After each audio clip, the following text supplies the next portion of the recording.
Organizing wasn't always my passion. It was my prison.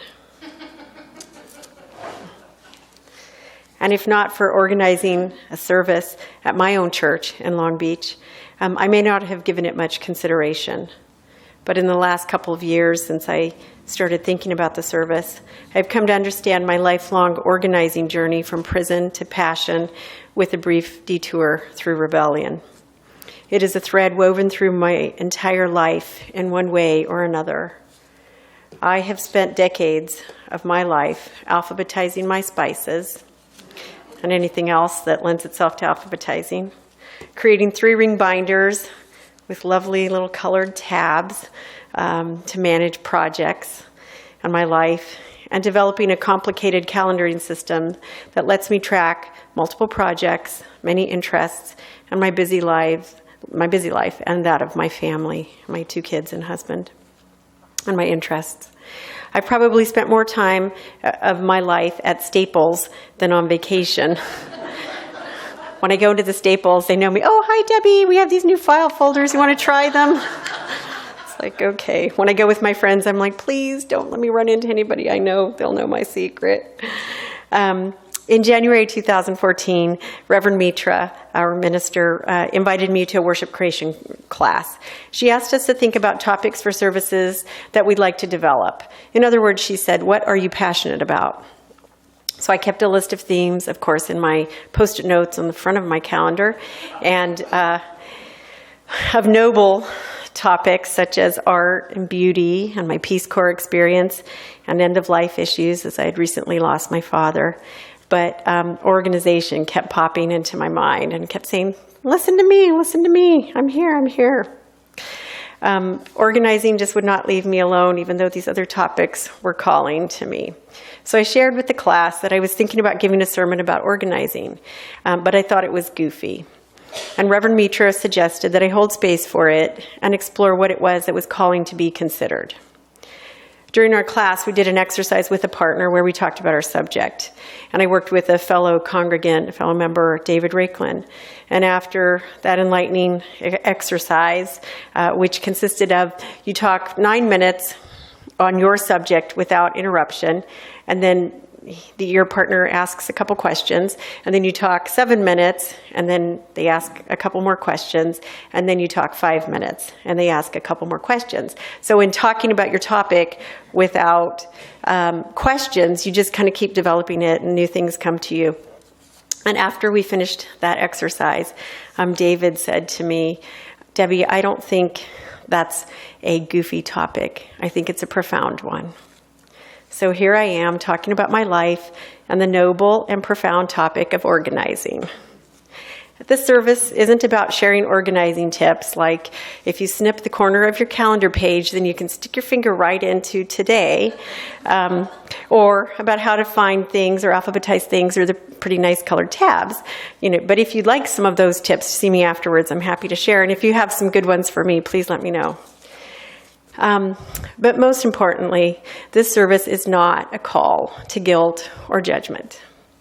It is a call to mindfulness while engaging in an activity that we already do daily that can bring us closer to the sacred place within ourselves. Isn't that what a spiritual practice is?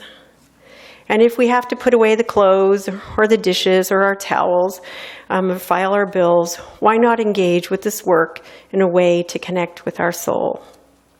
In the Hindu tradition, there's the idea of the upaguru, the guru next to you. This means that anything that is happening in your life at the moment can be your teacher if you have the right attitude. By paying attention to our things, our calendars, our energy, organizing can be our upaguru. I did a little research, and I hadn't considered organizing more than just a habit that made my life easier and gave me comfort in knowing that I'm not missing anything that needs to get done. I'm on top of deadlines and meetings and appointments. I can find things when I need them, and that I'm doing something each day to make my life and the lives of those around me better. I was curious what it was that was calling to be explored and to discover its deeper meaning in my life. I did a Google search for the practice of organizing, and the first time I did it, I got 65 million search results, and the second time I did it, I got 130 million search results. Then I did a search, something like, I can't remember the exact search, but organization is a spiritual practice. And it came back with 3 results. And when you get a Google search with 3 results, you know you've misspelled it, you've not adequately expressed it, or you've hit upon something that hasn't had much thinking around it. I clicked through the 3 hits and I found a reference to a book called The Spirit of Organizing, which Gay read out of, the introduction out of earlier. I went to Amazon and previewed as much of the book as I could, and I even paid the extra shipping. It's the only book I've ever paid the extra shipping to get it fast. When it arrived, I devoured the book, and I saw myself in it. I have a feeling of coming home and knowing that what I was going to read before I read it. I had many aha moments of that's why I do that, or that's how I do that, or that's what I do. Before The Spirit of Organizing, I had read many books on organizing, as many as I could get my hands on. I got my first one with my gift certificate to the B. Dalton bookseller in the Glendale Galleria. Do you remember B. Dalton? Stephanie Winston's book called Getting Organized. I bought it with a gift certificate, and I bought numerous throughout my life, and I loaned it to all my friends who I thought could use it, and it ended up getting lost in many of their hands, and I had to re-buy it again. But I started off with that. I was intrigued. I'd always felt stifled by organizing. Well, organizing in the way we did it at my house. I hadn't seen the benefits of being organized. I had only seen the limitations upon my life that had been imposed by the strict, rigid, and suffocating way it was imposed in our home. I'll share a little of my family background. My dad inherited an alcohol addiction and wasn't home often. When he was home, there was tremendous conflict with my mom. She was raising 4 kids, working and trying hard to maintain the image of a perfect family. Organizing was her way to do that.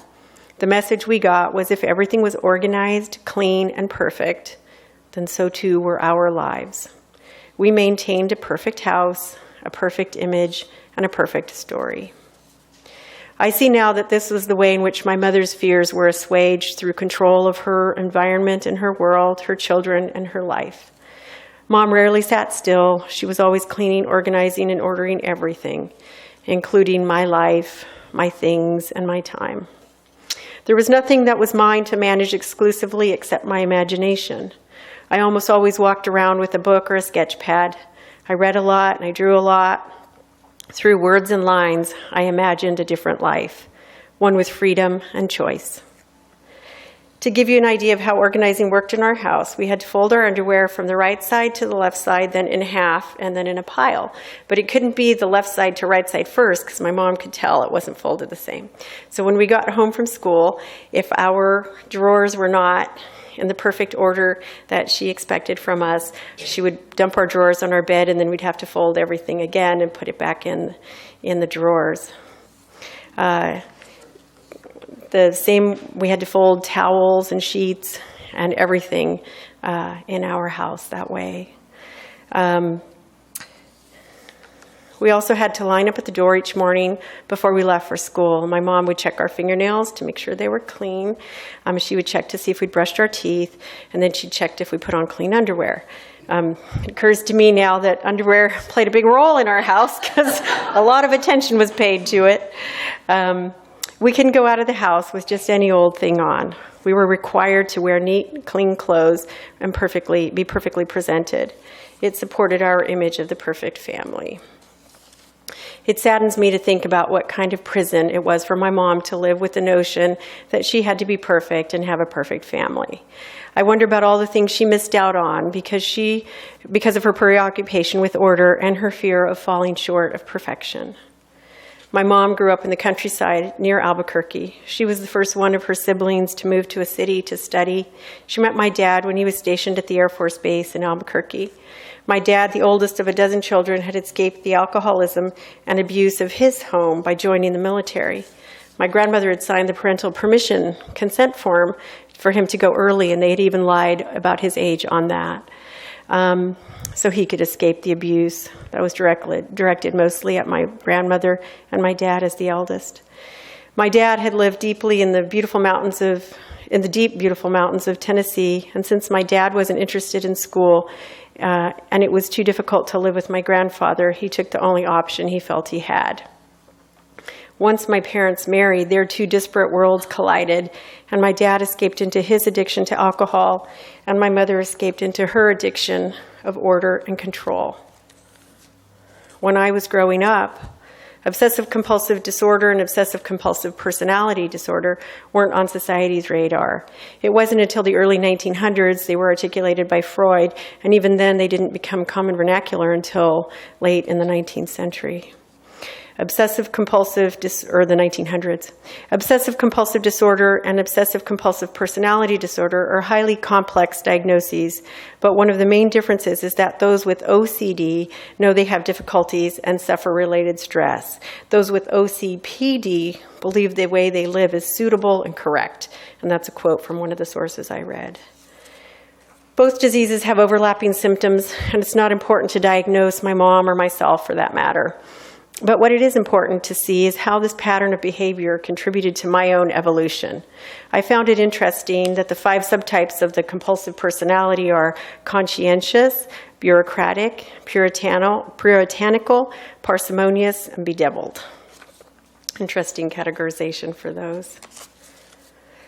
My mom was not willing to entertain questions from her children. She was not able to connect with us because of her need for cleanliness, order, and control. I felt suffocated and stifled in our household system. I felt pressure to adhere to the strict, rigid rules in our house. I felt isolated from the world. The day after high school graduation, I left home. In my little cottage apartment in La Crescenta, I had my first encounter with my post-living at home, ordered life. I moved my things in and was so excited that I had a place of my own. I felt free. I was now going to keep my underwear like I wanted to keep my underwear. I was no longer going to abide by rules I had no input in creating. I would now keep my things like I wanted to keep my things. I'd get home from work, and I'd go to hang my clothes up, and then I'd think, oh, I'd have to hang this up, so I'd throw it on the floor. Pretty much everything I owned ended up on the floor. My mom came to visit once, and she had to climb over the piles on the floor. Around it was dirty clothes, clean clothes, everything in the house pretty much ended up there. And what was the once charming space was no longer charming. I would go to clean up the kitchen immediately after eating and would think, oh, at home I'd have to wash this right now. Actually, before you finish eating, my mom's picking up the dishes and washing already. So I just keep piling the dirty dishes in the sink until it was a game of Jenga with penicillin growing on it. I hadn't rebelled against my parents at 13. I rebelled against my apartment at 17. I lived in what eventually became squalor for a couple months. And then one day I opened my kitchen cupboard and there were no dishes. And I saw them all in the sink with that penicillin experiment. And I said, enough. I cleaned up my charming little apartment. I hung my clothes in the closet in no particular order. I washed the dishes and put them wherever. I folded my towels and sheets any which way. And most importantly, I asked myself, how do I want to live? I came to realize that organization didn't have to be oppressive. It could actually be helpful. It could be a means to live the way I wanted to live. It could be my choice. I kept exploring how I wanted to live and comparing that with how I had lived. I refined my habits as I went along. Stephanie Winston's book became my Bible. I purchased and checked out from the library every other book on organizing I could find. I read and implemented every idea. I clipped the corners of my calendar pages to locate the current day quickly. I put like items in the same drawer so I wouldn't have to spend so much time searching. I alphabetized my spices so I could find them quickly and everything else I could. I bought 3-ring binders, every office supply that back in the days before Staples that you could get at Save-On. Do you remember Save-On? And I became an organizing evangelist. I purchased my first calendaring system when Franklin Covey opened their first store in Cincinnati, where I was living. I went to their time management classes and implemented everything I could. I adjusted my organizing system frequently to gain efficiencies and manage all the things I was interested in and all the activities I participated in. I used efficiency and order to advance my career. I had become an accountant because I was too shy to talk, although for those of you who know me or could guess, I no longer have that issue. I probably talk too much, but I remained an accountant because it was the perfect profession for an organizing nut. All the little Post-its and files, oh, I was in heaven.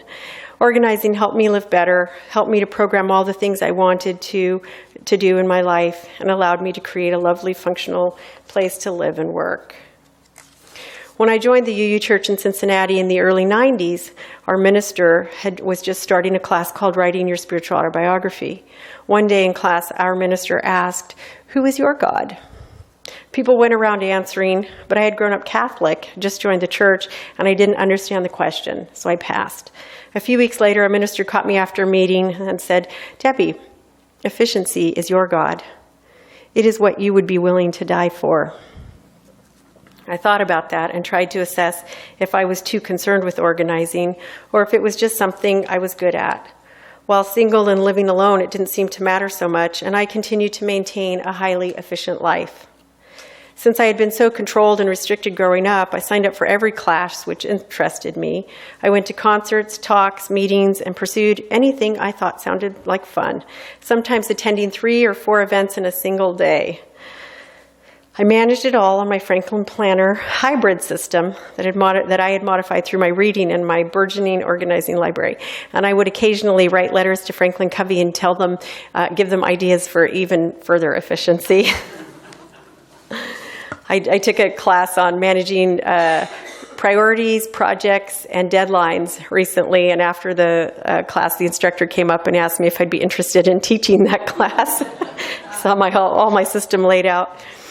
I taught coworkers how they too could do the work of another employee and never miss another deadline. I was asked by employers to give coworkers class on time management and organization. I became an efficient, effective, hyper-organized human being. Then I got married. And did I mention my husband's an artist? After the honeymoon, it was apparent that we had some negotiating to do. I will have to admit some of the negotiations that originated in my camp were a bit loud and perhaps a tad bit angry. My husband, Ramon, grew up in the countryside of Bolivia, and he hadn't had a bathroom to keep tidy. They had an outhouse. His kitchen was the great outdoors. They had a couple tables outside their adobe house. He had no tiles or counters to maintain clean with a toothbrush. It was a stark contrast to how I lived. I had inadvertently become my mother. I had to take a look at what was important to me and our family and assess what I could let go of. It was hard. It was really hard. But the alphabetizing spices went. All the towels folded the same size went. The paperwork and color-coded files labeled by category went. I still have those on my desk, but nowhere else in the house. And you guessed it, I tried to let go of how I thought my house and file drawer should look and accept that we are a creative family under construction, and there will be dust, cobwebs, and a few tears along the way. Next to the piles of unfiled papers within the imperfect lives we lead. We try our best to consider everyone's needs and create a household wherein everyone thrives. Me, my husband, and our 2 teenagers. And the book Pigsty was the appropriate book to read for this service. It resonates. If dishes can be in the general vicinity of the kitchen, that's fabulous. It would be really nice. And if I can find what I'm looking for quickly, it's even better. I have the daily opportunities to practice being kind versus being right. When I'm searching for the lid for a pan, I can challenge the compulsions that arise when I feel like everything needs to be perfect. I can accept that things can be messy and disorganized. And as Zorba the Greek says, I can embrace full catastrophe living. And that's a perfect way to describe my life. Our philosophy on organizing and raising a family, I hope, is based upon the needs of each family member, the unique gifts and talents we each bring to our world, and the way we can support each other in reaching towards our higher purpose in the world. In her book, It's Hard to Make a Difference If You Can't Find Your Keys, Marilyn Paul suggests becoming organized enough to live a far more rewarding life and make the difference that is most important to you. Often we keep things in a state of messiness because we're too afraid to look at our lives. But what if we took a look at our lives? What if we found a system that works for our own life? Be it piles on our desk, immaculate color-coded files, or even smoke signals. One that would help us stretch into our best selves. And maybe instead of judging our lives by how organized we are, we could assess them by how much we learn, how much joy we experience, how relaxed we feel, how connected we are, how we have served others and ourselves. And we could ask ourselves, have I cultivated harmony, ease, confidence, and grace? Andrew Mellon says, being organized isn't about getting rid of everything you own or trying to become a different person. It is about living the way you want to live, but better. Whether you consider yourself extremely organized, moderately organized, or clueless about organization, you don't have to admit it, I call you to consider incorporating organizing as a spiritual practice. Next time you find yourself folding your underwear, ask yourself, am I willing to allow this humble act to be a bridge to the sacred within me? After all, organizing is a noble and profound practice. Thank you. We'll extinguish our chalice now. This chalice extinguishing words are in your order of service. Let's read together. We extinguish this flame, but not the light of truth, the warmth of community, or the fire of commitment, those in our hearts until we are together again.